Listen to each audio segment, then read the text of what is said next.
Buenos días. Hoy está con nosotros Jesús Esteva. Siéntense, por favor. Jesús Esteva, secretario de Infraestructura, Comunicaciones y Transportes.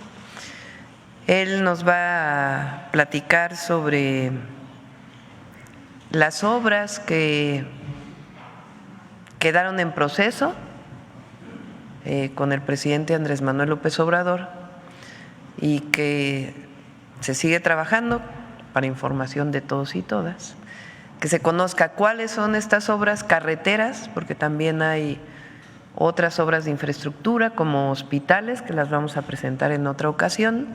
Estas son obras principalmente de puentes y carreteras que se siguen trabajando y nos va a decir también en qué fecha van a estar listas.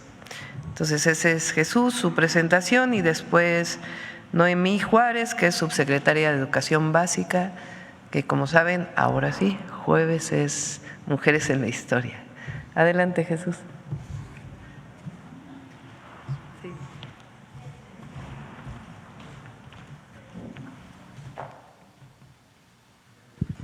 Con su permiso, señora presidenta, buenos días a todas y a todos.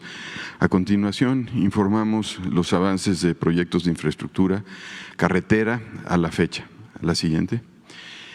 Tenemos, en primer lugar, en la carretera Pachuca-Huejutla, que en realidad va a conectar desde Pachuca hasta Tampico. Tenemos dos tramos que estamos trabajando. Uno, la modernización de 4 carriles en el corredor Pachuca-Tampico.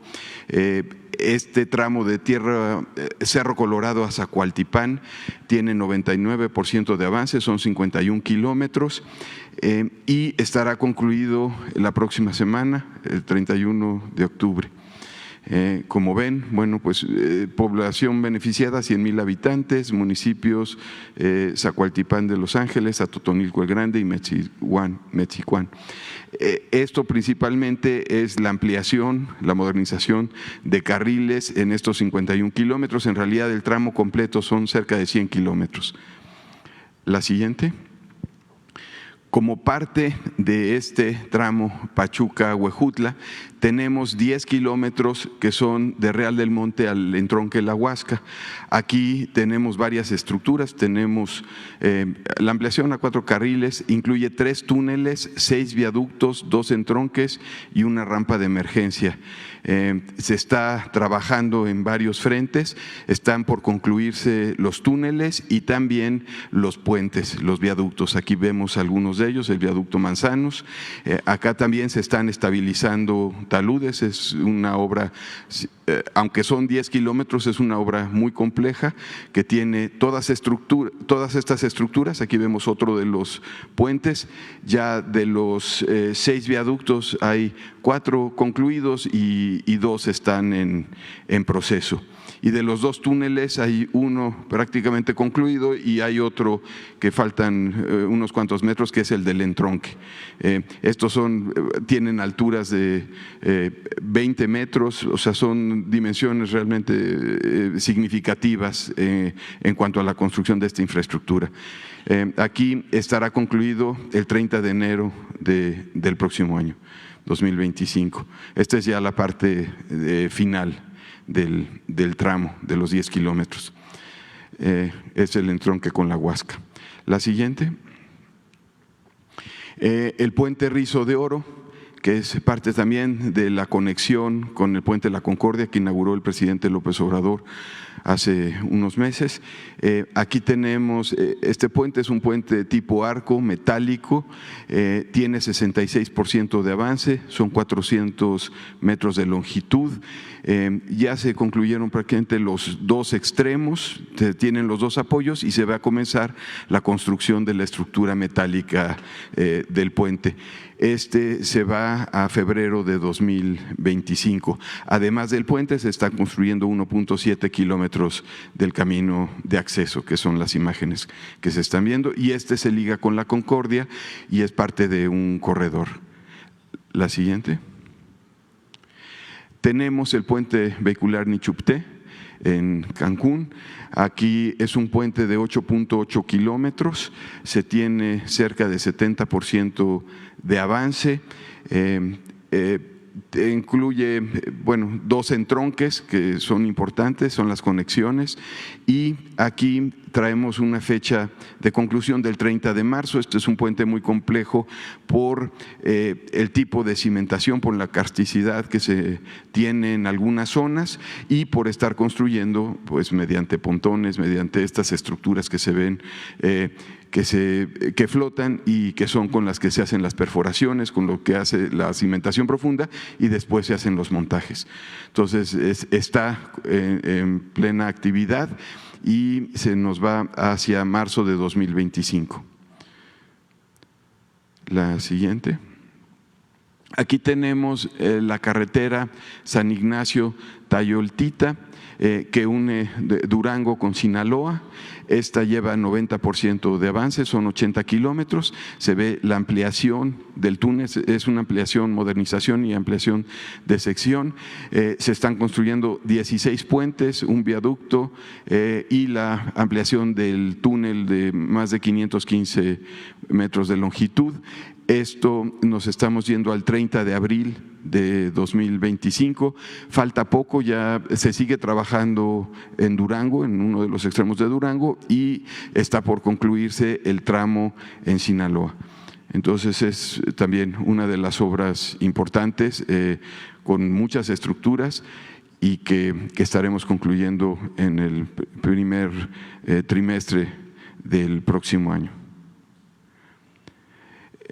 La autopista Tuxtla-Gutiérrez-San Cristóbal, esta ya está a punto de concluirse, son 30 kilómetros, se está ampliando a un tercer carril central, se tienen 3 rampas de emergencia, el entronque de San Cristóbal, 4 puentes y un paso vehicular inferior.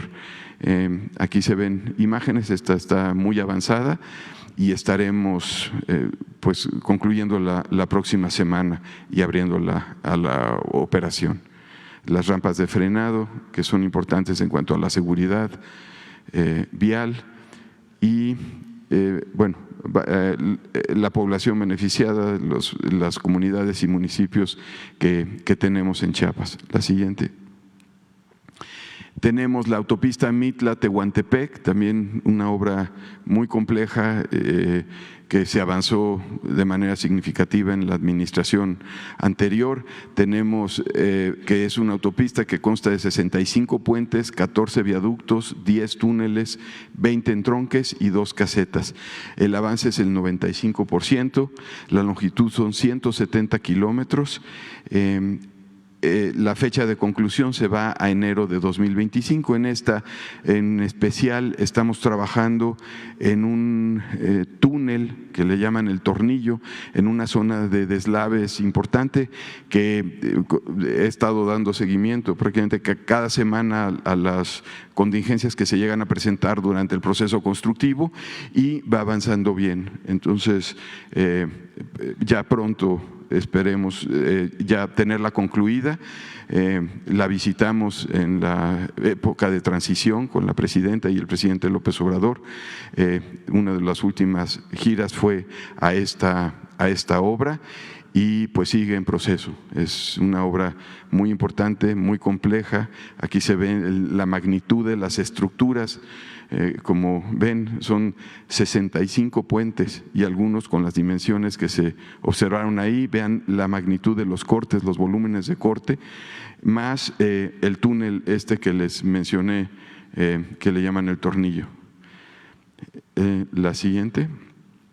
Tenemos la autopista Tepic-Puerto Vallarta en 2 tramos, Las Varas-Puerto Vallarta. Aquí tenemos 8 puentes, un ramal, 3 estructuras de cruce y 2 entronques. En este caso, la conclusión es abril de 2025. Aquí las lluvias nos afectaron y de ahí que no se lograra concluir en estas fechas, pero sigue avanzándose de manera importante todos los frentes de trabajo. La siguiente. La autopista Tepic-Puerto Vallarta en el tramo Tepic-Compostela, que es el otro tramo que se está trabajando. Aquí son 26 kilómetros, tenemos 10 puentes, 2 pasos superiores ferroviarios, 19 cruces y un entronque. Como ven, todas estas obras son, si bien distancias que pueden ser no tan extensas, son muy complejas en cuanto a toda la infraestructura que se requiere construir. Y la fecha de conclusión para este tramo es 30 de mayo de 2025. Adelante. El trolebús de Santa Marta a Santiago, a Cahualtepec, al tramo que está operando ya la Ciudad de México, el trolebús elevado. Está terminado el viaducto y se está concluyendo la estación. La estación tiene una parte que hace la Secretaría de Infraestructura y otra parte que hace el Estado de México. En el tramo de la Secretaría de Infraestructura estaremos concluyendo la estación en diciembre y requerimos el retorno para poder ponerla en operación, más la instalación electromecánica.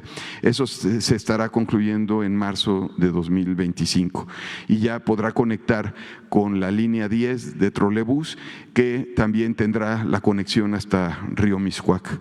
Esto, como menciono, ya el viaducto está terminado y muy pronto estaremos concluyendo la parte del retorno en la estación. La siguiente. Creo que con esto son todas. ¿Es cuánto? Pues esta es la información. Vamos a cerrar con Noemí y pasamos a las preguntas.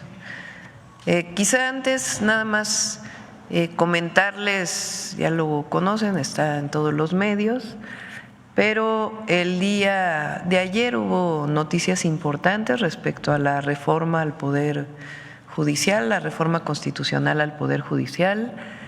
Uno, el Tribunal Electoral del Poder Judicial de la Federación dijo que es viable que el Instituto Nacional Electoral continúe, por ahí está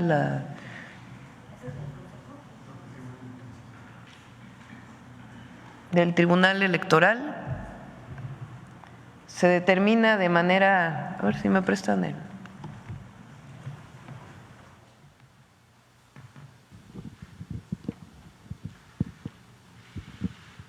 Se determina de manera declarativa que el INE no puede detener las actividades electorales que se derivan del inicio de un proceso electoral por mandato normativo, por ser de orden público y estar constitucionalmente así previsto.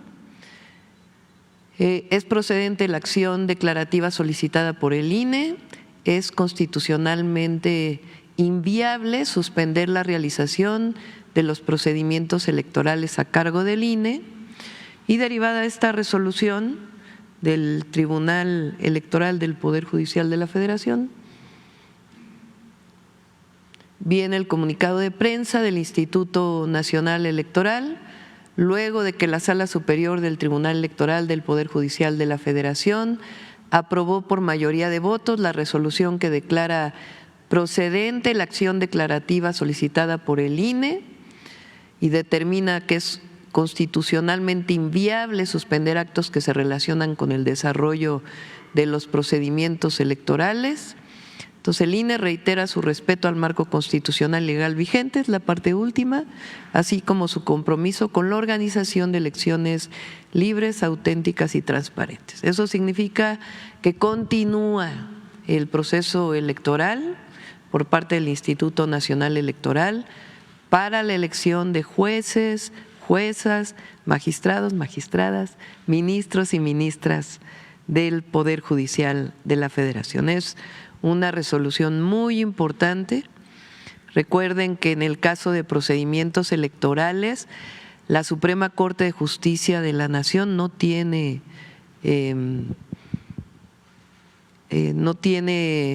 interés jurídico, no tiene ninguna posibilidad de resolución, sino es el Tribunal Electoral. Entonces esto ya está. Y por otro lado, lo del Consejo de la Judicatura, que también es muy importante. Se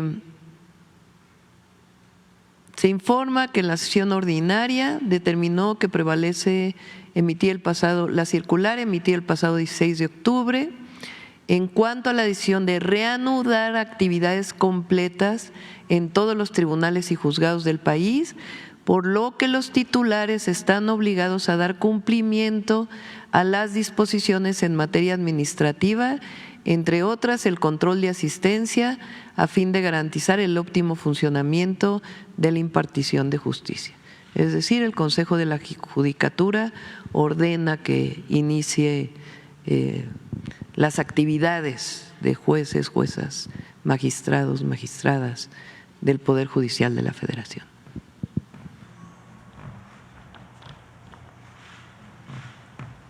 Entonces es importante y un reconocimiento realmente, porque es una decisión del pueblo de México, la reforma constitucional al Poder Judicial, y esta continúa por la resolución del Tribunal Electoral. Realmente me parece muy bueno que dé certidumbre en este proceso, y también al Instituto Nacional Electoral, y pues esta decisión de que los jueces y juezas pues tienen que regresar a sus labores. Ahora sí vamos a las preguntas. A ver acá, vamos a empezar por acá.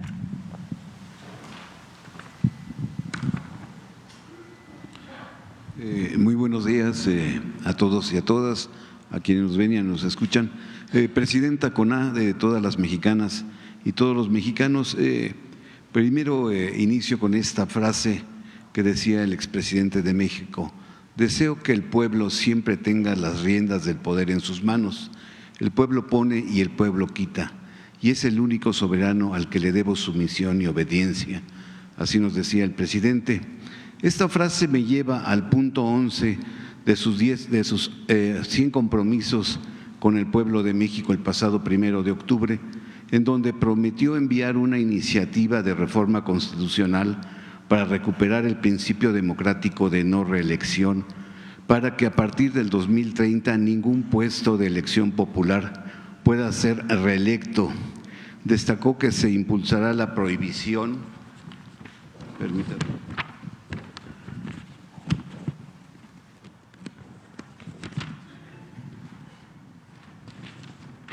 de suceder a un familiar directo en los cargos de elección popular, no al nepotismo.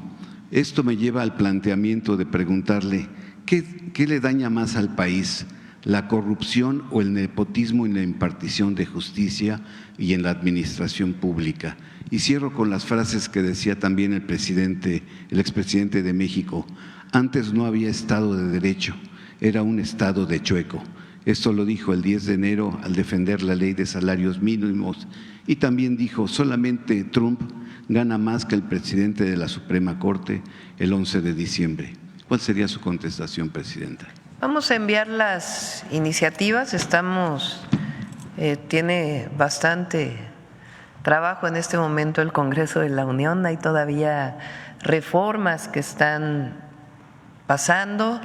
Por cierto, ya tiene mayoría de votos en las legislaturas locales la reforma relacionada con ferrocarriles, y la otra que es muy, pero muy importante, que ya tiene mayoría de todos los congresos locales, regresa a la Cámara de Diputados para declararla constitucional y después se envía para su publicación en el Diario Oficial de la Federación, la reforma para que Pemex y Comisión Federal de Electricidad sean nuevamente empresas públicas del Estado. Ya tiene mayoría, eso significa, es de la magnitud de regresarle al pueblo de México a Pemex y a Comisión Federal de Electricidad. De ese tamaño es la reforma que ya es constitucional, falta nada más que se envíe para su publicación en el Diario Oficial de la Federación. Y vienen otras. Ayer se aprobó en el Congreso, en la Cámara de Diputados, la mayoría de los programas de bienestar para que pasen a ser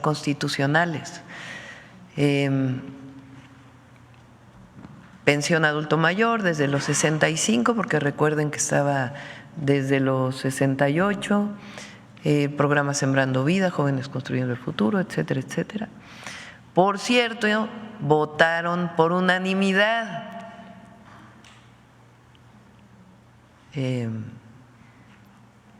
No sé si se acuerdan que el presidente del PAN hace tan solo unos meses dijo que ellos nunca estuvieron de acuerdo con los programas de bienestar, que, a ver si lo tienen por ahí, que se equivocaron en la campaña en decir que estaban a favor de los programas de bienestar, que ellos, a ver. Caímos en la trampa de los programas sociales. Me estoy incluyendo, ¿eh? Terminamos avalando una política clientelar, adormecedora, que no impulsa el crecimiento, que no impulsa que la gente salga adelante, sino que la mantiene en su estatus pobre. Ahora otra vez. Caímos en la trampa de los programas sociales. Me estoy incluyendo, ¿eh? Terminamos avalando una política clientelar, adormecedora, que no impulsa el crecimiento, que no impulsa que la gente salga adelante, sino que la mantiene en su estatus pobre. Y ayer votaron a favor el PAN. O sea, un día dicen que están a favor de los programas sociales, otro día dicen que se equivocaron, que ellos nunca han estado a favor de los programas sociales, de apoyar de manera directa a la gente, al pueblo, y ahora votan a favor. Entonces, ¿cuál es su posición real? Bueno, entonces, viene esto, viene la vivienda, y todavía quedan varias reformas.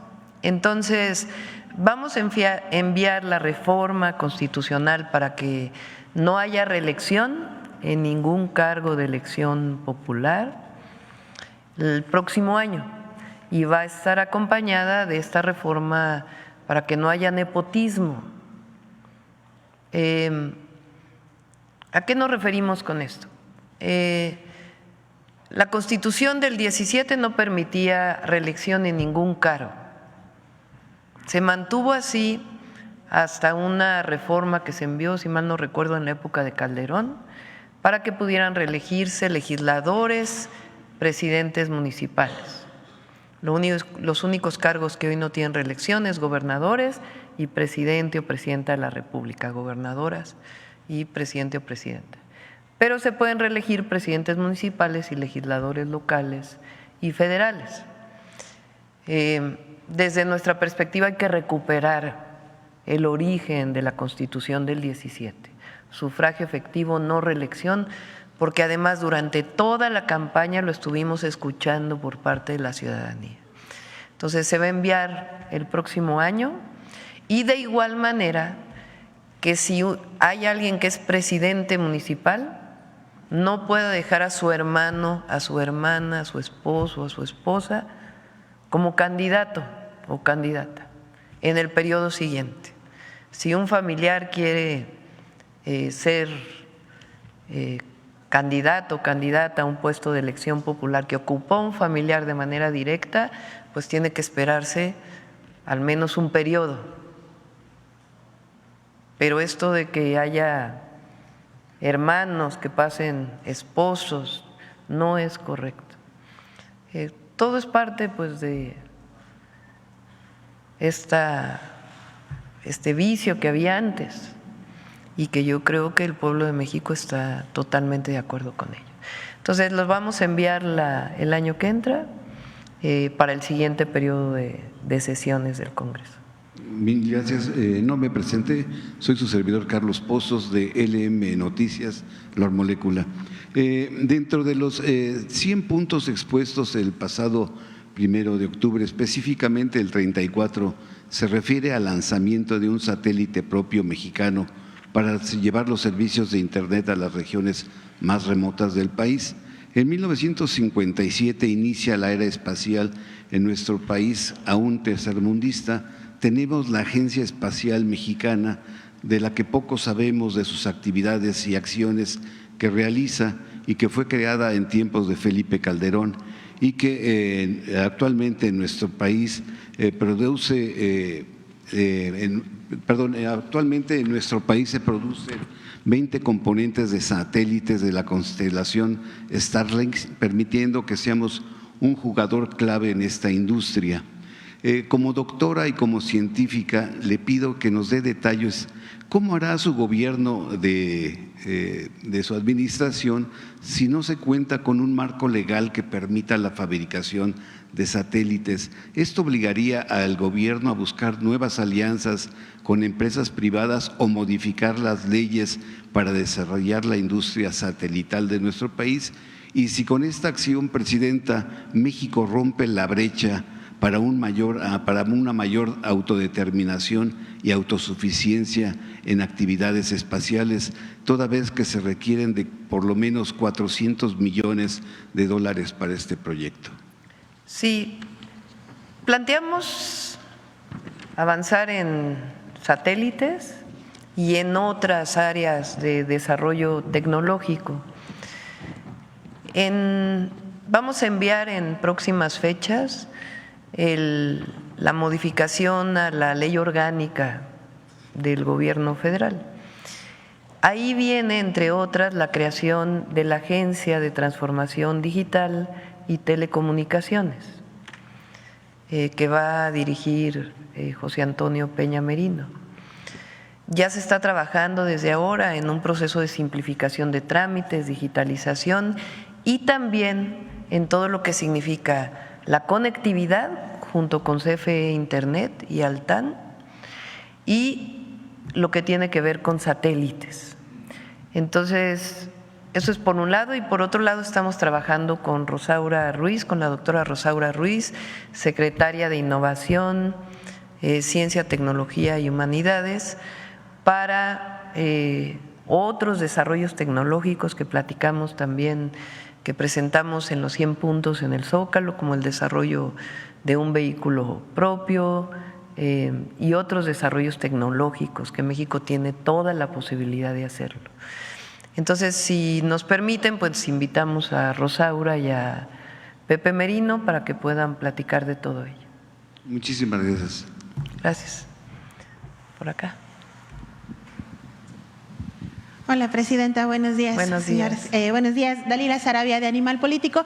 Presidenta, comenzar con la situación en Culiacán, particularmente en el operativo que se llevó a cabo el pasado martes.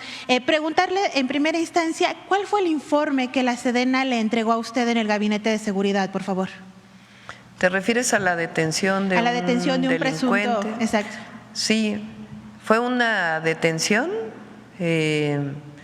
y ahí hubo ataque pues a las Fuerzas Armadas que iban a detener a este delincuente y se respondió dentro del marco de la ley. El martes próximo viene el informe ya del Gabinete de Seguridad, ahí se pueden dar detalles de este operativo y de otros operativos que ha habido, pero fue un ataque y una respuesta por parte de quienes fueron a detener a este delincuente.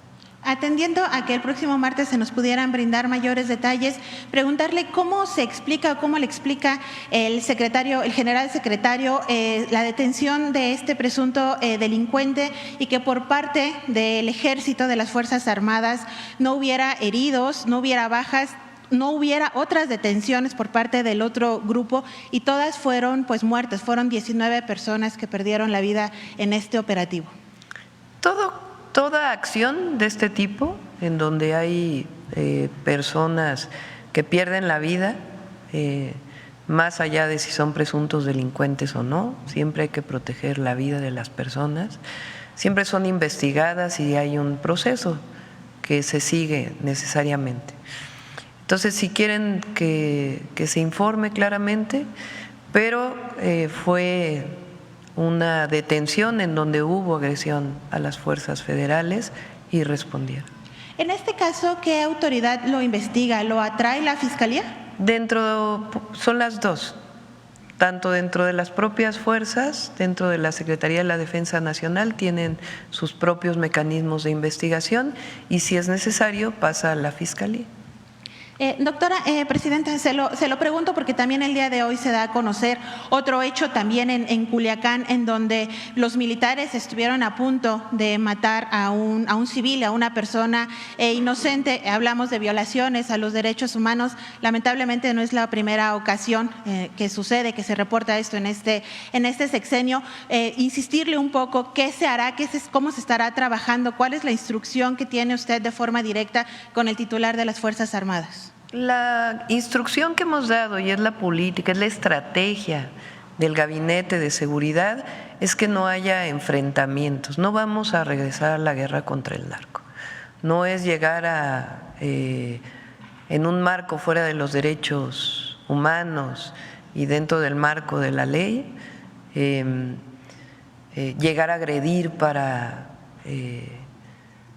matar a una persona por más que sea presunta o no delincuente. Lo que hay es atención a las causas y con inteligencia y investigación, carpetas de investigación o en el caso de flagrancia, la detención de un delincuente. Cuando las Fuerzas Armadas, sea Guardia Nacional, sea Marina, sea Ejército, son agredidas, entonces dentro del marco de la ley ellos tienen derecho a responder en el marco de la defensa propia. En particular, en estos casos que mencionas, hay investigaciones. Por ejemplo, en el caso de Chiapas ya hay detenidos por parte de las Fuerzas Armadas, que fue un caso que vivimos cuando entramos al gobierno. Y en los otros casos, cuando hay situaciones como estas, hay investigación. Es decir, nosotros no vamos a permitir que haya ejecuciones fuera de la ley, eso no. Distinto es en un marco de violencia cuando son atacadas las Fuerzas Armadas. Entonces, en todos los casos en donde hay una presunta irregularidad, las propias Fuerzas Armadas investigan y también se da vista al Ministerio Público si es necesario. Solamente para concluir, Presidenta, el caso que le mencionaba que se da hoy a conocer de este joven que estuvo a punto de que lo mataran militares, ¿se abordó en el Gabinete de Seguridad? ¿Ha instruido usted una investigación al respecto? Sí, siempre. Nosotros vamos a actuar siempre en el marco de la ley, siempre. No vamos a entrar en una situación fuera del marco legal. Por más difícil que sea la situación de inseguridad, de grupos criminales, siempre tenemos que actuar dentro del marco de la ley.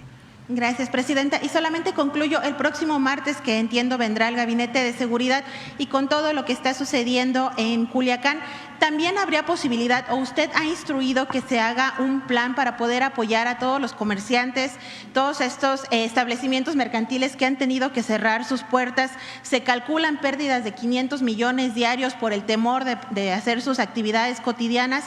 ¿Se está trabajando en algún proyecto específico que en breve nos pudiera comentar para apoyar a las personas de este estado, de este municipio? Gracias, sí, Presidenta. Se trabaja en todos los casos. En Culiacán, en Chiapas, por ejemplo, ayer hubo otra vez, el primer lugar en homicidios fue nuevamente Guanajuato, hubo homicidios en Celaya y en León particularmente, y ahí hay un equipo que está trabajando con la ciudadanía, entonces siempre lo vamos a hacer así.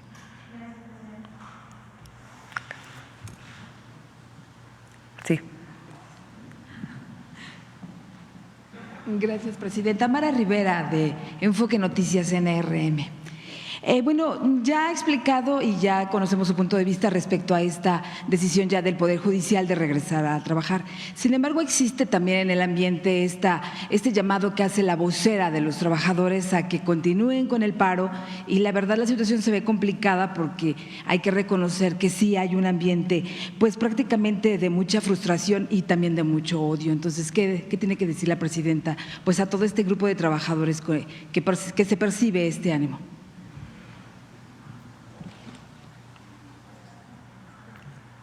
Son este grupo de trabajadores y también quienes están detrás de ellos también.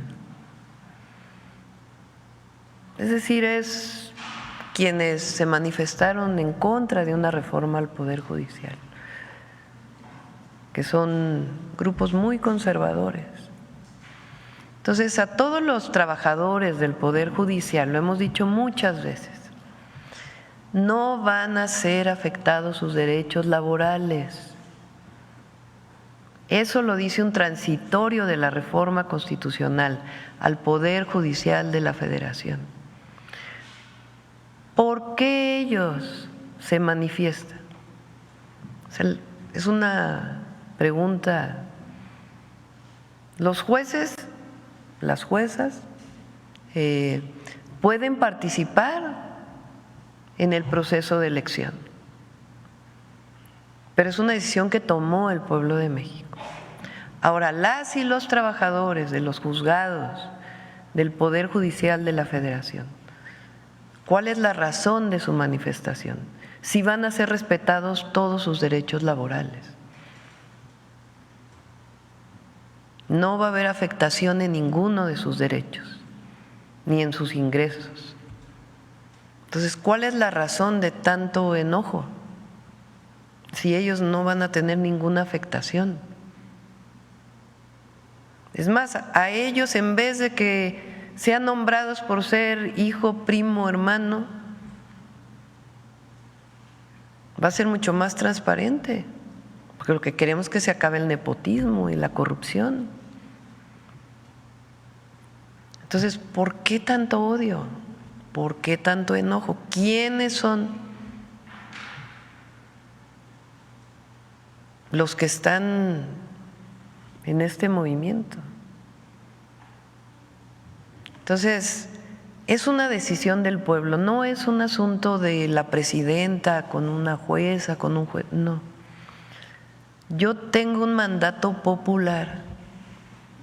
Los diputados, las diputadas, senadores, senadoras, tienen un mandato popular. Y el pueblo dijo que se elijan los jueces y lo sigue diciendo. Entonces, es un llamado a ellos a que regresen a trabajar, que no van a ser afectados sus derechos laborales, que se sienten de una manera razonable con el Consejo de la Judicatura para que se explique eso. Pero también lo que no puede ser es que estén en paro y sigan percibiendo todo su salario. Entonces ya el Consejo de la Judicatura, creo, de manera correcta dijo, bueno, ya hay que regresar a trabajar, ya el Tribunal Electoral dijo que procede la elección, ya el INE dice que va a seguir la elección, entonces pues todos a trabajar y a que la elección de jueces, magistrados, ministros, juezas, magistradas, ministras, se lleve de la mejor manera. Vamos a ser muy responsables todos y vamos a ser un ejemplo al mundo de cómo en México hay democracia, en el sentido más amplio de la palabra y en lo que significa democracia, el poder del pueblo por el pueblo y para el pueblo. Entonces no hay razón ni para el enojo, ni para el odio, ni porque van a ser respetados todos sus derechos.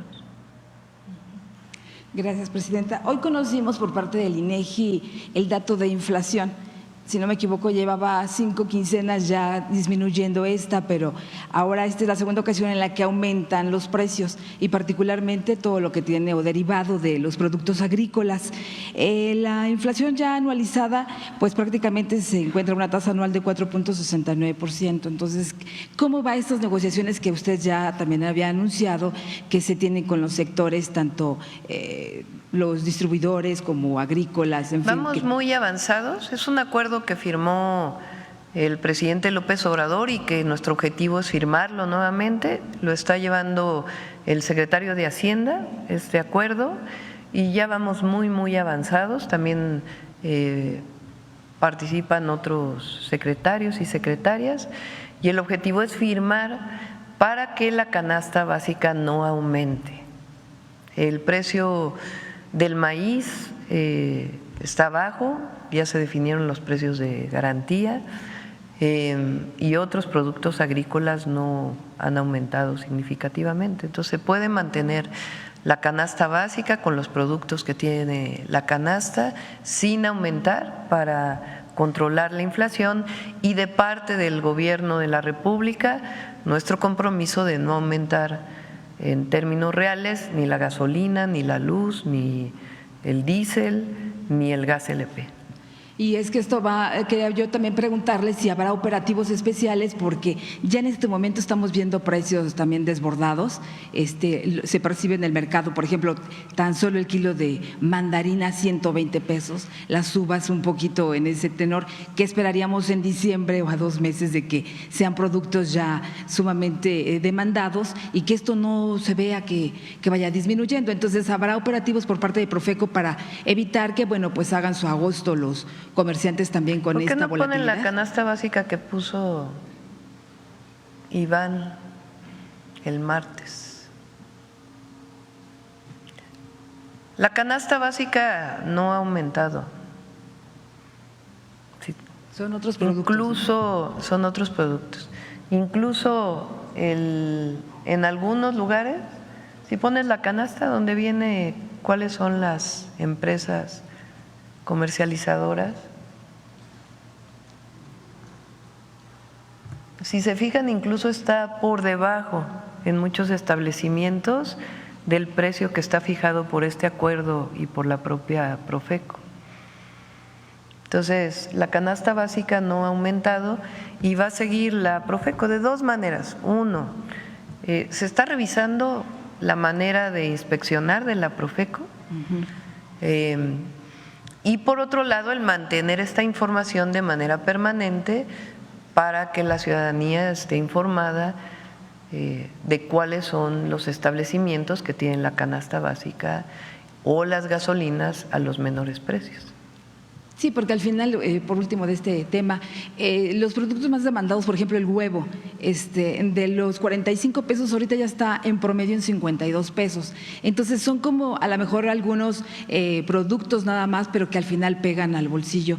Presidenta, también quería yo preguntarle respecto a este tema del déficit fiscal, que está la propuesta, la intención de su gobierno bajarlo a 3.5%, pero existe mucha preocupación en el sector industrial, en el sector empresarial, de que esto signifique pues esta baja una inversión pública o que representa una baja en la inversión pública, y particularmente, bueno, pues ellos enumeraban vías férreas, inversión en carreteras, puertos, aeropuertos, terminales multimodales, obras de telecomunicaciones, educación, salud, movilidad urbana y vivienda social.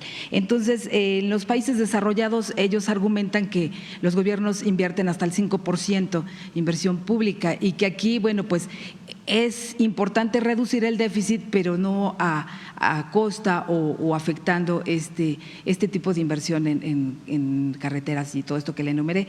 Entonces, ¿qué mensaje o qué podría decir usted a estos sectores que temen que esto pueda ocurrir? Primero, estamos haciendo un esfuerzo muy importante para el cierre presupuestal del 2024, que va muy bien, es decir, que está todo en orden y no va a haber ningún problema.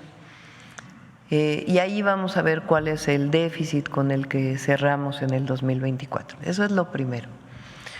Lo segundo, recuerden que el presidente López Obrador decidió que hubiera una inversión muy importante para el cierre de los proyectos estratégicos, el cierre más importante de Tren Maya, refinería, carreteras y distintas obras estratégicas, que quedara muy poco, digamos, para pagar de esas obras en el 2025. Entonces, esa decisión la tomó. Por otro lado, este año todavía hubo impactos, digamos, presupuestales por toda la inversión que se hizo de afectaciones por el huracán Otis. Entonces, son decisiones que se tomaron que implicaron una inversión mayor en el 2024. Para el 2025 queda poco de lo que, digamos, de las obras, como por ejemplo esto que presentó Jesús, de algunas obras que quedan todavía para el 2025, que van a requerir algún presupuesto, y por otro lado inician todas las obras nuevas. ¿Cuáles son las obras nuevas? El ferrocarril México-Querétaro, el ferrocarril de pasajeros México-Pachuca, en una primera instancia, y el trabajo para que estos trenes lleguen hasta la frontera, tanto por el Golfo como por el Pacífico. Esas son obras estratégicas de todo el sexenio. Por otro lado, una serie de carreteras que ya están trabajando en los proyectos ejecutivos el secretario, que las planteamos también en los 100 puntos. Por otro lado, obras estratégicas en agua potable, tanto de tecnificación de riego, que va a llevar una inversión importante y va muy avanzado también este acuerdo, tanto con empresarios como con distritos de riego, como obras estratégicas para agua. Pero en el 2025 pues hay una parte que son proyectos ejecutivos, desarrollo de estos proyectos, y requieren menos inversión de la que se va a necesitar en el 2026. ¿Cómo vamos a compensar, digamos, los empleos que se generaron con Tren Maya, con Interoceánico, etcétera? Obviamente, con la continuación de estos proyectos, el Tren Maya empieza la parte de tren de carga, el Interoceánico tiene que terminarse la línea que va hasta Guatemala, y algunas obras que están pendientes. Pero además, la vivienda genera mucho empleo. Infonavit tienen estimado alrededor de 50,000 millones de pesos que se pueden invertir, sin afectar, por cierto, los ahorros de los trabajadores, sino como parte de su propia función. Crecieron mucho los fondos del Infonavit porque creció el empleo formal y por lo tanto las aportaciones, igual que en el caso del IMSS. Y por otro lado son cerca de 50,000 millones de pesos para vivienda popular a través de la Comisión Nacional de Vivienda, con créditos a 0% de interés. Entonces, esto empieza en febrero. Entonces, tanto la vivienda como el inicio de los nuevos proyectos nos va a permitir avanzar en el empleo, pero digamos, el monto de la inversión no va a ser tanta como va a ser en el 2026, 2027, cuando ya tengamos todos los proyectos echados a andar, pero sí va a haber obra. Y al mismo tiempo, recuerden que nosotros ya por Constitución tenemos una serie de programas de bienestar que se cubren con el presupuesto público, con los impuestos de las mexicanas y mexicanos. A diferencia del pasado neoliberal, donde ese recurso iba a rescatar a los de arriba, ahora se distribuye directamente, sin intermediarios, al pueblo de México, para disminuir pobreza, desigualdades y tener acceso a derechos. Esos recursos pues potencian la economía, porque son recursos que se distribuyen a todas las mexicanas y mexicanos, y hay recursos en el bolsillo para poder adquirir productos que a su vez pues potencian la economía. Entonces hay un proyecto, hay estrategia, hay plan nacional, lo tenemos claro, y al mismo tiempo eso nos va a permitir disminuir el déficit para el 2025. Entonces está todo programado, tenemos reuniones permanentes con Secretaría de Hacienda y nos va a ir bien en el cierre 2024 y en el 2025.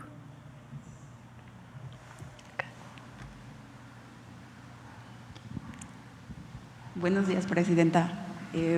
Hace un momento usted ya nos comentaba sobre la determinación del Tribunal Electoral de que continúe el proceso de organización de la elección de jueces, magistrados y ministros. Y a su vez el INE ya emitió un comunicado también.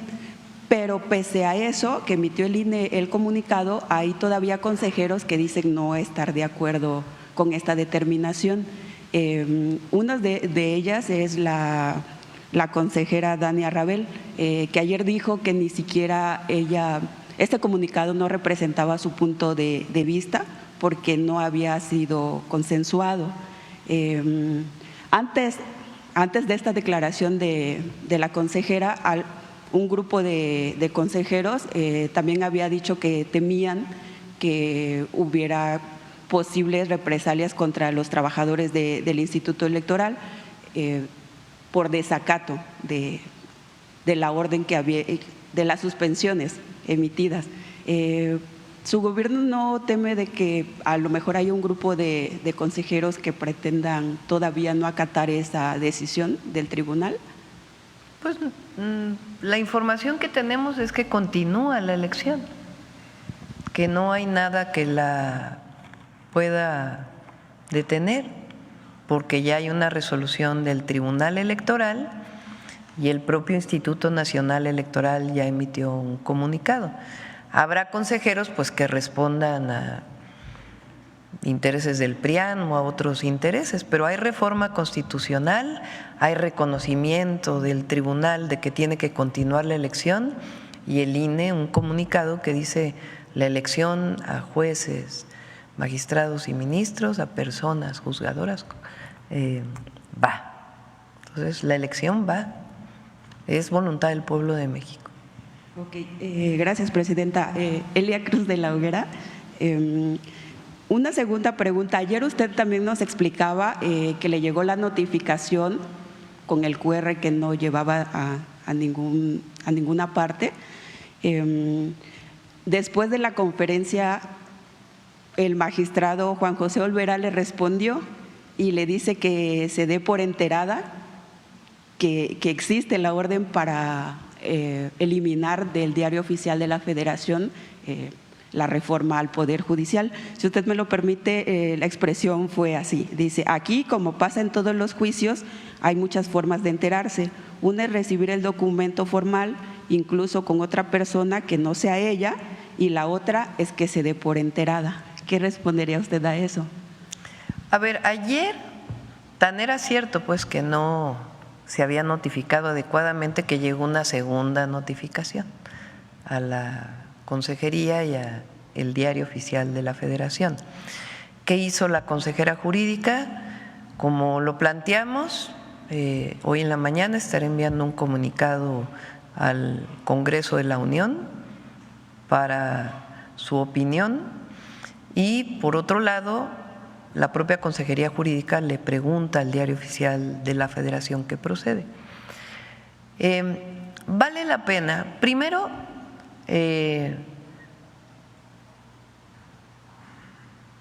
lo que hemos estado planteando aquí es que este procedimiento, y vamos a invitar en otro momento a que se dé toda la argumentación jurídica por parte de la Consejería Jurídica.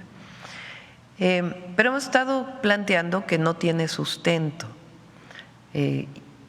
tanto la notificación, porque el amparo no tiene que ver con reformas constitucionales, como porque cuando se pide eliminar una publicación se determina afectar al Diario Oficial de la Federación. Entonces ayer el Diario Oficial de la Federación contesta a la Consejería, pero quiero poner el artículo. Fíjense, hay una ley del Diario Oficial de la Federación. O sea, no, el encargado de publicar, las personas encargadas de publicar que están en la Secretaría de Gobernación, Diario Oficial de la Federación, pues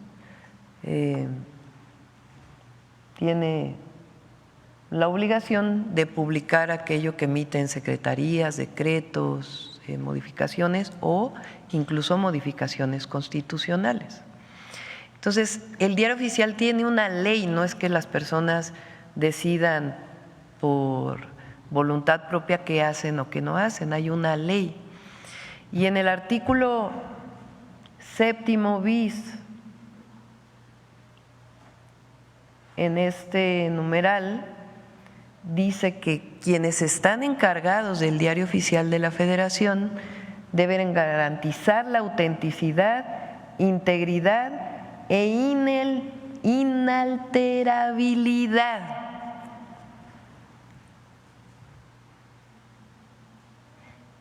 ¿Sí se entiende? O sea, cualquier juez, una jueza que pide eliminar algo del Diario Oficial de la Federación, no solamente en este caso está violentando la ley de amparo, sino que además están violentando la ley del Diario Oficial de la Federación. ¿Qué es lo que ocurre cuando hay una resolución de la Corte o de algún juzgado respecto a algún tema que tiene que publicarse en el Diario Oficial? No es que se elimine lo que ya fue publicado, sino que en todo caso hay una nueva publicación que dice se deja sin efecto esto. Pero no se puede pedir eliminar algo del Diario Oficial porque la propia ley del Diario Oficial dice que no puede ser alterado el Diario Oficial de la Federación. Entonces, o sea, yo me pregunto, ¿quiénes son los asesores? O sea, porque yo creo que no, sí saben cuáles son algunos de los requisitos, ¿no? Haber sacado 8 de promedio en la carrera y 9 de promedio en la materia que corresponda. Entonces, ¿cómo una jueza puede hacer una solicitud que viola varias leyes? Entonces, ¿quién es la asesora de esta jueza o de este magistrado?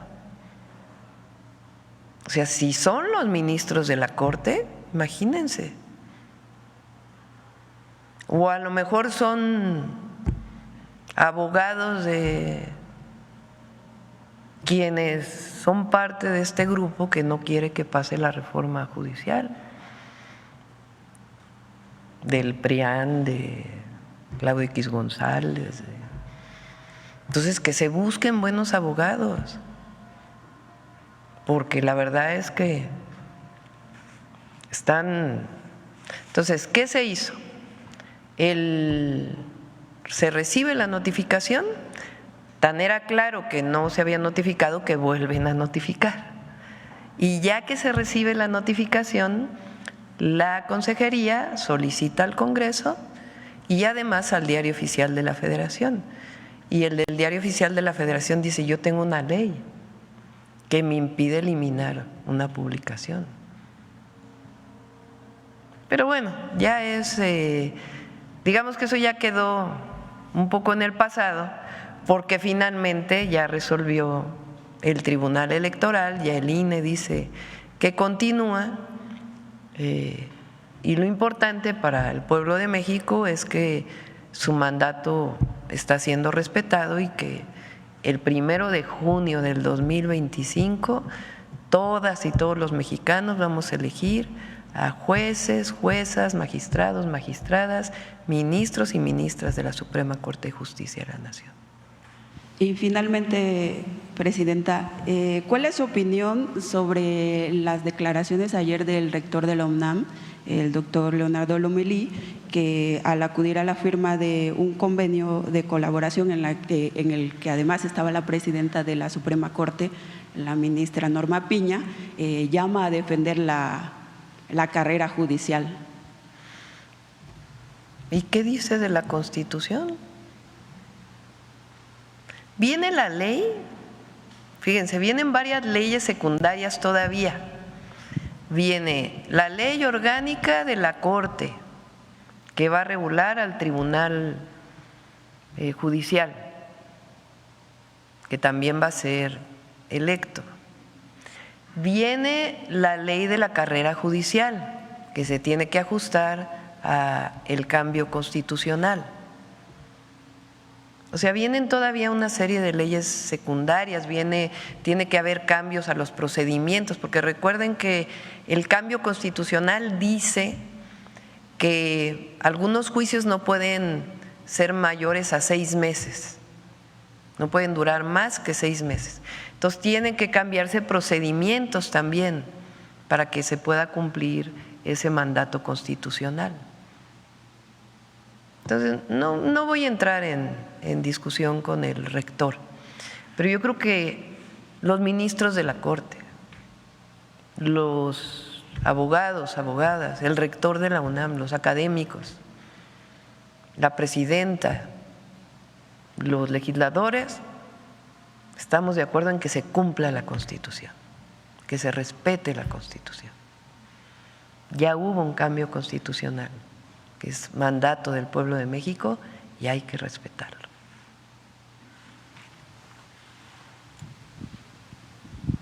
Gracias, presidente. Arturo Páramo, Grupo Imagen. Varios temas, voy a ser muy breve.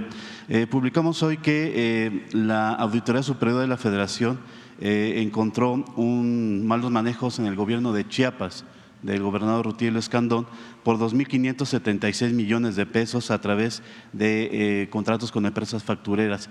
El gobernador está a punto de irse, usted ya lo ha comentado que ha estado en contacto con él recientemente por temas de seguridad. ¿Se ha tocado el tema de estas observaciones de la auditoría en contra de del gobierno de Chiapas? Sí, no hemos tocado el tema, pero es importante saber que hay procedimientos también en el caso de observaciones de la auditoría. La auditoría hace unas revisiones a través de auditorías específicas a ciertos rubros en los estados, en la federación, y presenta observaciones. Luego viene un proceso en donde los estados o las entidades tienen la posibilidad de contestar si es cierto estas observaciones o no. Y ahí viene un proceso en donde al final viene ya una resolución de la Auditoría Superior. No sé en qué proceso vaya esto. Si son primero observaciones que tiene que contestar el gobierno del Estado o las entidades del gobierno del Estado, y finalmente la Auditoría Superior revisa si se solventan o no estas observaciones. Y después, en todo caso, ya vendrían las sanciones administrativas o en su caso penales si es que la Auditoría Superior de la Federación decide dar vista al Ministerio Público. Segunda presidenta, respecto al tema de Sinaloa, usted ha comentado aquí ya repetidamente que sigue esperando información de parte del gobierno de Estados Unidos sobre el proceso, el operativo de la retención del Mayo Zambada y su traslado a Estados Unidos. ¿Ha habido ya alguna respuesta? ¿Se va a llevar a cabo esta solicitud mediante canales diplomáticos? También el tema de los hijos del Chapo Guzmán, que están siendo, al parecer, sometidos a un proceso de entrega de información al gobierno de Estados Unidos a cambio de tal vez negociar libertad o reducción de penas. ¿Ha sido notificado su gobierno acerca de todos estos procedimientos que están llevando en torno a este proceso que, como usted dice, despertó todo este episodio de violencia que se vive en Culiacán? No hay una nueva notificación. Nosotros estamos esperando, es decir, asumimos que la carta que envió en su momento el presidente López Obrador no ha sido suficientemente contestada. Pero es importante que se sepa que el canciller Juan Ramón de la Fuente, ayer me reuní con él por varios temas, tiene reuniones permanentes con el embajador de Estados Unidos en las que se tocan distintos temas y entre otros pues hay esta solicitud que se ha hecho a través del propio canciller, pero no hay una nueva respuesta. Ok, presidenta, también hoy muy temprano surgió la noticia de que estalló un coche bomba en Acámbaro, Guanajuato. Esto sucedió seguramente durante la reunión de Gabinete de Seguridad. ¿Se le dio a usted un informe acerca de qué fue lo que ocurrió en Acámbaro? Sí, se informó en el Gabinete de Seguridad y se está en el proceso de investigación. No hay detalles ahorita, fue recién. La información, y de inmediato pues el Gabinete de Seguridad toma este hecho y de inmediato va a investigar, y por supuesto la Fiscalía General de la República. Precisamente al ser uso de explosivos sería del ámbito de la Fiscalía General. Sí, así es. Sí, ok. Y por último, publicamos hoy también que en el municipio de Apatzinga de Michoacán ha habido, por cuestiones también de la violencia, el desplazamiento de al menos 5,000 habitantes hacia otros puntos por la violencia que se vive en la entidad, específicamente en esta zona de Michoacán. ¿Qué se está haciendo? Está el foco de Chiapas, está el foco de Sinaloa. En Michoacán, que parecía que nos estamos olvidando de este tema, ¿qué se está haciendo en Michoacán también para evitar el recrudecimiento de la violencia? En todos los casos estamos actuando de varias maneras. En el periodo del presidente López Obrador se hizo un esquema de intervención social muy exitoso. Aquí se mencionó en la mañanera con él, por ejemplo, el caso de Aguililla, donde entró primero, digamos, el gabinete social, acompañado de la Secretaría de Seguridad, y se permitió pacificar y avanzar con apoyos de distinto tipo, y también esquemas de construcción de la paz. Ahora Estela Damián, que es la subsecretaria, hoy es unidad y va a ser subsecretaria a partir de enero, de prevención, junto con la secretaria de Gobernación, que ya tiene esta experiencia porque fue secretaria de Seguridad, están desarrollando esta metodología de atención a las causas que le llamamos. Una parte tiene que ver con la Fiscalía, con el trabajo que hace Seguridad, con el trabajo que hacen las fuerzas federales, la investigación, pero otra es la intervención social. En el caso de Chiapas es muy importante que entremos a partir de estas intervenciones y también pues con detenciones de quienes provocan la violencia, en el marco de la ley siempre. Entonces, tanto en Michoacán como en Chiapas, como en Guanajuato, como en otros lugares, continúan estos apoyos y se están fortaleciendo y mejorando a partir de la experiencia que desarrollamos también en la Ciudad de México.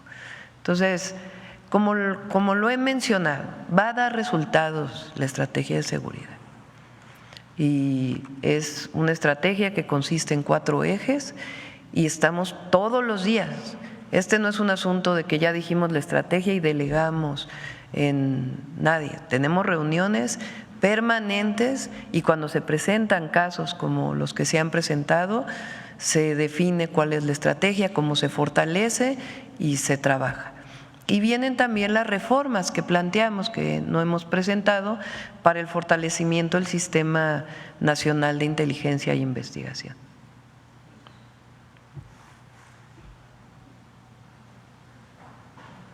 Buenos días, presidenta. José Leveña, de Publimetro.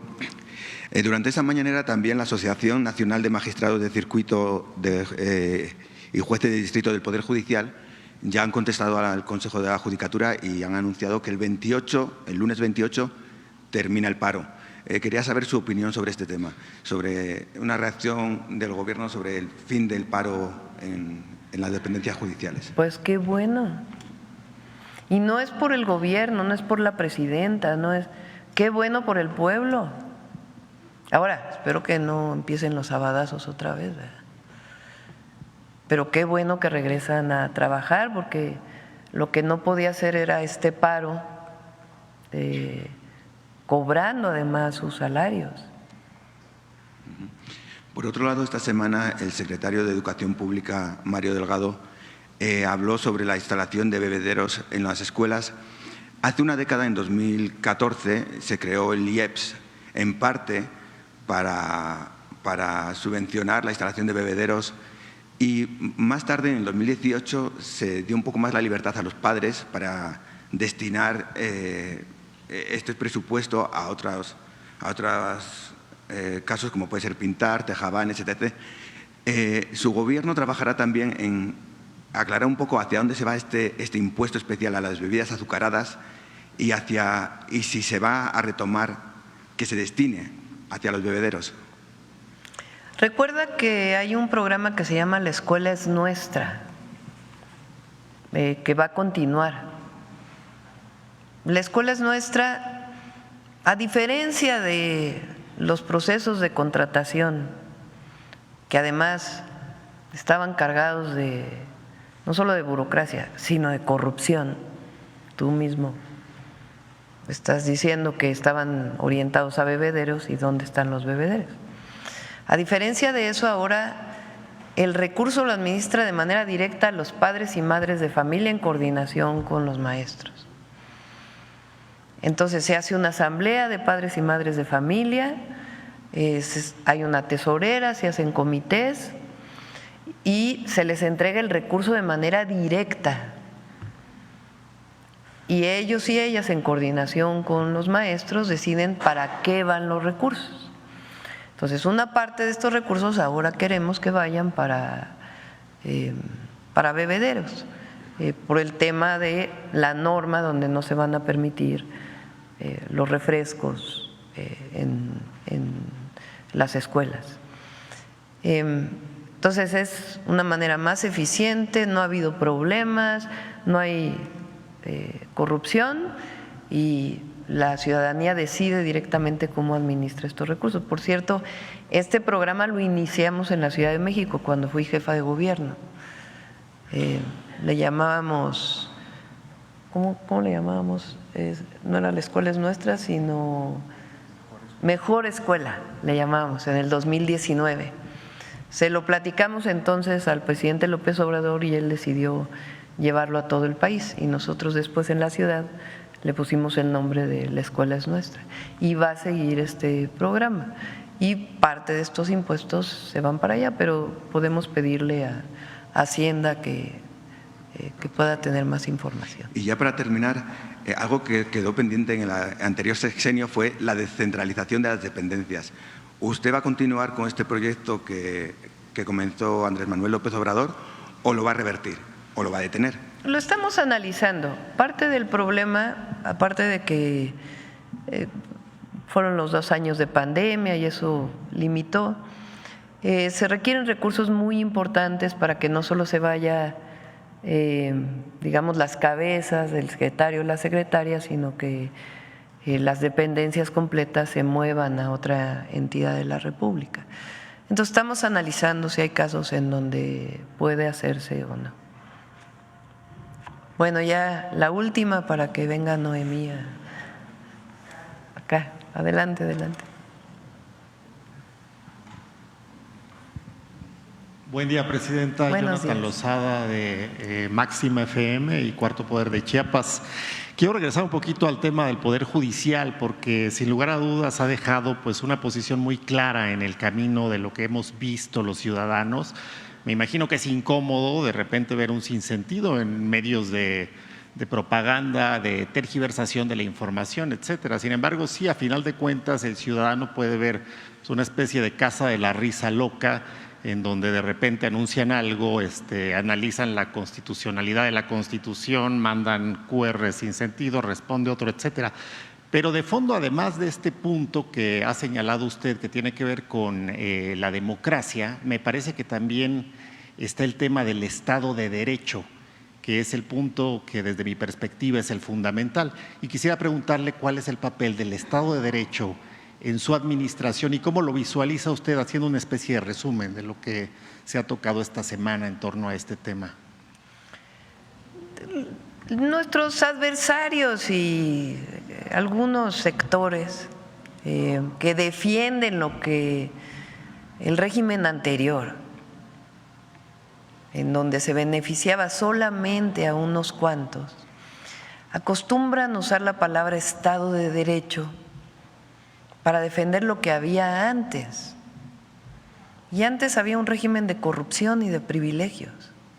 Eso es lo que se rompe con la Cuarta Transformación. Así como Juárez separa el poder de la Iglesia, del clero, del poder político, con la Reforma, la Cuarta Transformación esencialmente separa el poder económico del poder político. Y al hacer eso, el poder político está al servicio del pueblo. El Estado de Derecho tiene que ver con cumplir las leyes, la Constitución, pero tiene que ver también con que todos tengan acceso por igual a la justicia. La virtud de una, por ejemplo, elección a presidenta de la República es que el voto es el mismo de la persona más rica, de la persona más humilde. Todos somos iguales ese día que vamos a votar, siempre y cuando las elecciones sean limpias, obviamente. Ahora, ¿qué va a pasar? Para elegir a los jueces no depende de un grupo, no depende de las influencias que se tengan, porque se dice que había una carrera judicial. Bueno, veamos el nepotismo que hay en el Poder Judicial. Entonces ahora no va a depender el nombramiento de un juez, de una jueza, de un grupito, o de un magistrado, o de un ministro o una ministra, del presidente de la República, de la presidenta o del Senado. Va a valer lo mismo para elegir un juez el voto de la persona más adinerada que de la persona más humilde. Y el juez o la jueza, ¿a quién le va a responder? Al pueblo. Lo que queremos es que se acabe con la corrupción, que tanto daño le hizo a México y que estaba vinculada en mucho con ese amaciato entre el poder económico y el poder político. Entonces, qué bueno que haya empresarios en nuestro país, empresarias, que inviertan, que permitan que haya desarrollo económico, pero les corresponde una tarea. Al gobernante le corresponde la tarea de servir al pueblo y de cumplir con la ley y la Constitución. Y ahora los jueces, las juezas, en vez de servir a intereses que no sabemos cuáles son, y en algunos casos son evidentes, sobre todo cuando benefician a unos cuantos, pues le van a responder al pueblo. Por eso la gente, la gran mayoría, está de acuerdo con la elección. ¿Eso qué va a hacer? Pues construir un Estado de Derecho en nuestro país. El presidente López Obrador le llamaba el Estado de chueco. Pero todas y todos tenemos que estar de acuerdo en que al elegirse los jueces y juezas con requisitos, con un procedimiento, van a ser abogados, abogadas, reconocidos con probidad. Cuando se habla de cartas de recomendación y se burlan de que un vecino pueda dar una carta de recomendación, yo decía el otro día, ¿quién mejor se da cuenta de la corrupción de una persona o no? Pues no solo son conocimientos, es probidad. Entonces, en el momento en que el Poder Judicial lo elige la ciudadanía, pues entonces vamos a tener un mejor Estado de Derecho. Es algo de aplaudirse. Entonces, va a ser mejor Poder Judicial el que tengamos a partir de septiembre que lo que tenemos ahora, en donde hay jueces, juezas que por defender un interés violan de manera pública y notoria una ley o defienden un interés. Entonces estamos construyendo un mejor país y eso es fruto de la conciencia del pueblo de México y de que hoy los legisladores, legisladoras y la presidenta tenemos un mandato popular que respetamos. No prometemos algo y después hacemos otra cosa. Entonces es un buen momento para México. Hay resistencias y hay poderes que no quieren perder lo que tenían. Hay gente que dice, ¿cómo es posible que la presidenta no marque su distancia con el presidente López Obrador? Pues venimos del mismo movimiento. Cada uno tenemos estilos propios. Yo como científica, como mujer, pues me parece muy importante que haya a lo mejor énfasis en otras áreas de gobierno que el presidente vio en otros lados, pero el proyecto, los principios, las causas del movimiento son las mismas. Si no, estaríamos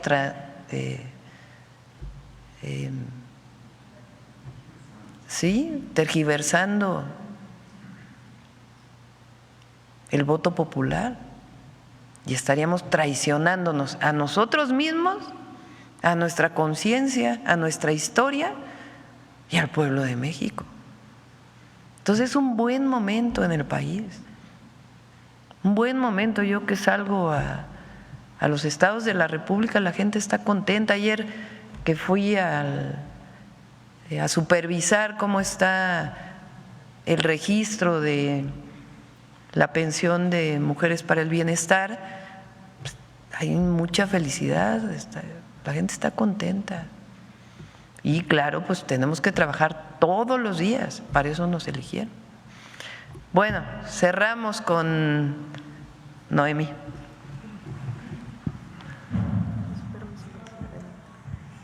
Muy buenos días a todas y a todos.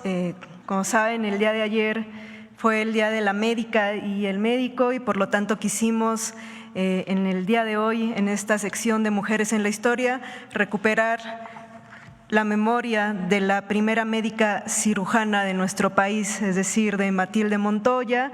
Y antes de iniciar con una cápsula que nos va a hablar de aquel emblemático día de su examen donde se titula como médica cirujana, me gustaría dar un contexto breve del por qué es importante recuperarla. Si bien las mujeres profesionistas fueron accediendo a esta vida profesional a través de una profesión, el que fue el ser maestra. Pero ser maestra, en su momento, estamos hablando de finales del siglo XIX, pues era una profesión bien vista para las mujeres. ¿Por qué razón? Porque estaba muy ligada pues a la parte del cuidado. Este era estereotipo del ángel del hogar, de que sí se podían dedicar a esta profesión, pero solo a esta. Aquellas mujeres que quisieran estudiar otra cosa, pues ya empezaban los problemas porque querían salirse de lo bien visto. Y nada más me gustaría, les digo, contextualizar la importancia de estas primeras profesionistas. Hablemos de las médicas, las abogadas, pues nada más escuchemos dos fragmentos. El primero es de Félix Pallavicini, donde dice en su libro sobre problemas de educación: escribimos para las maestras de escuela. Si hemos dicho a los hombres, no perdáis lo mejor de la vida en hacer carreras literarias, ¿cómo no hemos de gritar a las mujeres muy alto y muy claro: no seáis universitarias, no seáis académicas? Es decir, sé maestra, pero nada más. Y también tenemos otra publicación de la revista El Magisterio Nacional de 1905, donde argumentan que la mujer que ejercía en demasía su cerebro iba a tener deficiencias. Y aquí dice la cita textual: el exceso de instrucción científica ataca el organismo de la mujer. La anemia y el neurosismo se apoderan de ellas y los hijos que tienen son débiles y enclenques. ¿No? Enquencle. Me encanta esa palabra, mi abuelita me decía, si no desayunaba yo me iba a poner muy enclenque. Y entonces, si nos damos cuenta, vean el contexto. Esa es la importancia. Nos iban a afectar en el cerebro en demasía si estudiábamos ciencia. Y es por eso que es muy importante, maestras como Rita Cetina, que escuchamos de ella hace unas semanas, que en 1870 decía: las mujeres pueden estudiar ciencia, no nos va a dañar el organismo.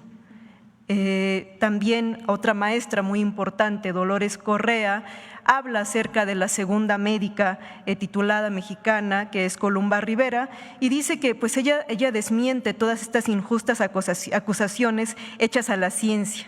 Dice: quien conozco a la señorita Rivera ha de convenir que el saber ni mata ni envenena, que ni el estudio marchita la juventud de la mujer, ni entenebrece el alma, ni amargue el corazón. Así es que las maestras mexicanas, como yo les mencionaba en semanas anteriores, no solamente consolidan el sistema educativo nacional, sino que hicieron una importante defensa para que las mujeres a finales del siglo XIX, principios del siglo XX, empezaran a estudiar ciencia y empezaran a estudiar estas otras profesiones que además de todo pues tenían esta problemática, en el caso de Matilde Montoya, pues de que se atentaba se atentaba a la moral. ¿Qué clase de buena mujer quería ver en los anfiteatros cuerpos desnudos, ¿no? Se le tachaba de promiscua. ¿Por qué querer ver? ¿Por qué estudiar los cuerpos? Así es que conozcamos más acerca de lo que enfrentó la primera médica mexicana, Matilde Montoya, para abrir este espacio y esta profesión a tantas médicas y mujeres mexicanas.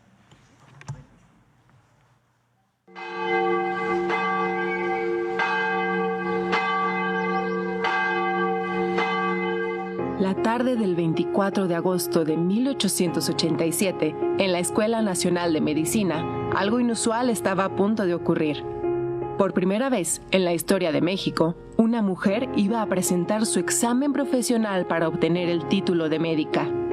Al día siguiente, tendría también que diagnosticar con certeza y utilizar con precisión el bisturí en un examen práctico en el Hospital de San Andrés. La batalla de Matilde Montoya por concluir sus estudios en medicina había sido un tema de intenso debate público. La obtención de su grado fue especialmente celebrado por las mujeres. El 4 de septiembre, Concepción Jimeno escribió en Álbum de la Mujer: El hermoso despertar intelectual de la mujer mexicana ha conmovido profundamente mi corazón. Un acto tan solemne como trascendental se ha verificado en la memorable fecha del 25 de agosto, fecha que el sexo femenino debe grabar en sus anales con indelebles caracteres. En la Escuela Nacional de Medicina acaba de realizarse un glorioso torneo, un pugilato científico en el que se ha proclamado como axioma indiscutible el vigor del pensamiento en el cerebro femenino. ¿Sabéis quién ha sido la heroína del Palenque? Matilde Montoya. ¡Qué triunfo para la mujer mexicana! Laureana Wright señaló, a su vez, en el Diario del Hogar: En este asunto hay algo más que el triunfo del estudio y del trabajo, algo más que una aspiración personal satisfecha. Nosotros vemos en él la iniciativa de un derecho conculcado que se conquista, de una esclavitud moral que se rompe.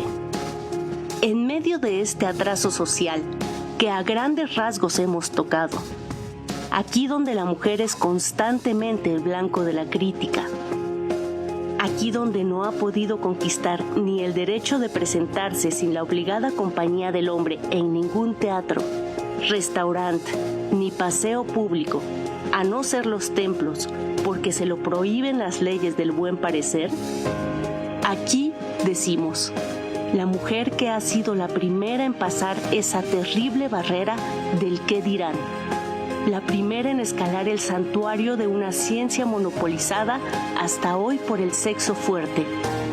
Y todo esto sin más elementos que los que aisladamente le ha proporcionado su firme voluntad.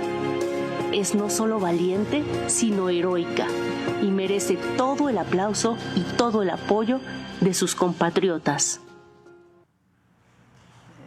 Es muy importante identificar cómo las mujeres contemporáneas a Matilde Montoya celebraban, y en las propias publicaciones de mujeres escritas por mujeres, ellas mismas reconocían pues este triunfo. Así es que creo que eso es lo importante. Primero, que recuperemos cómo la memoria de las mujeres en ese momento reivindicaban ya este proceso, y bueno, el día de hoy, porque es importante, pues es importante para decirle a las niñas que están en estos momentos estudiando la primaria, la secundaria, el nivel medio superior, que pueden ser lo que ellas quieren ser. Que eso es lo importante de esta sección, de que veamos, ¿no?, cómo estas mujeres como Matilde Montoya fueron abriendo brecha, y que hoy las niñas crean que pueden ser presidentas, por ejemplo. Muchísimas gracias. Presidenta. Bueno, muchas gracias. Cerramos. Nos vamos hoy en la noche a Baja California Sur, a Los Cabos.